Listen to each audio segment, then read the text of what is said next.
Fala pessoal, vamos aí a mais um exercício de cálculo volume 1 de James Stewart, seção 7.2, exercício número 3. Vamos ao enunciado.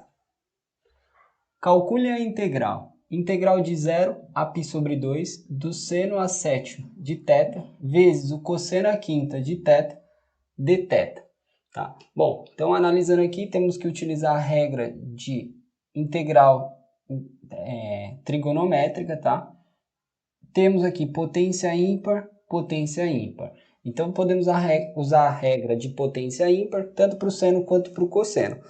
Qual é a regra? Separar um dos termos, tá? E tornar a potência par. Qual eu vou escolher? Vou escolher separar o cosseno, porque a derivada do seno é o cosseno positivo, e não precisar trabalhar com sinal de menos. Posso escolher separar um seno? Posso, só que a derivada do cosseno é menos seno. Aí aparece um sinal de menos e aí complica um pouco mais. Então, quando tiver as duas opções, eu geralmente opto aí em escolher o cosseno para não trabalhar com os sinais da derivada. Então, vou reescrever e vai ficar assim, ó, de 0 a π sobre 2, aí seno a sétima de θ, aqui eu vou escrever cosseno a quarta de θ, tá?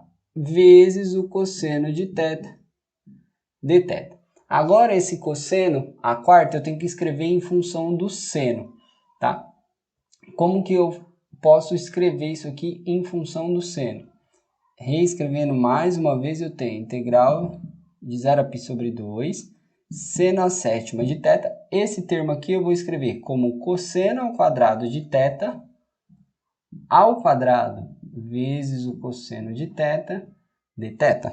Agora, esse termo de dentro, eu tenho uma relação para poder substituir ele em função de θ. Por quê? Eu sei que o cosseno ao quadrado de θ mais o seno ao quadrado de θ é igual a 1.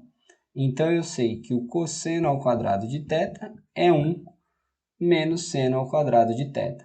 Então, substituindo aí para essa relação trigonométrica, teremos integral de 0 a π sobre 2 do seno a sétima de θ vezes, abre um parênteses, 1 menos o seno ao quadrado de θ ao quadrado vezes o cosseno de θ dθ. Tá? Agora eu faço o quê? Aplico a regra da substituição.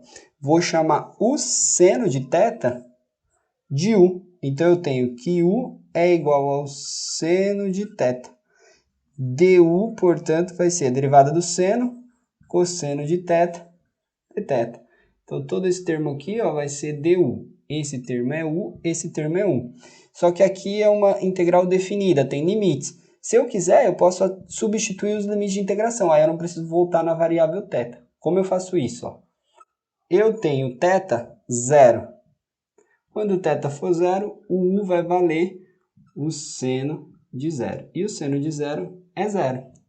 E quando θ for π sobre 2, que é o limite superior, eu vou ter que u é o seno de π sobre 2. Ou seja, eu estou aplicando a substituição para os limites, porque se a substituição vale para a função, tem que valer também para os limites. Então, seno de π sobre 2, que é 1.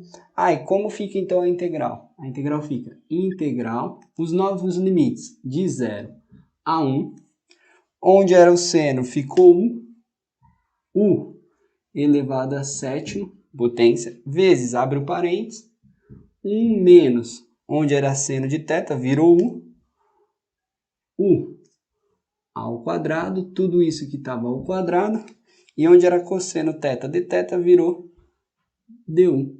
Ou seja, substituir os limites de integração, não preciso voltar aqui na variável θ para poder dar minha resposta. Se a integral fosse de forma indefinida, aí eu teria que voltar na variável u, porque eu não teria limites para fazer essa substituição. Aqui, para calcular, reescrevemos integral de 0 a 1, u a sétima. Aqui eu vou desenvolver para facilitar. Então, o quadrado do primeiro, 1. Aí, menos 2 vezes o primeiro vezes o segundo, menos 2u quadrado.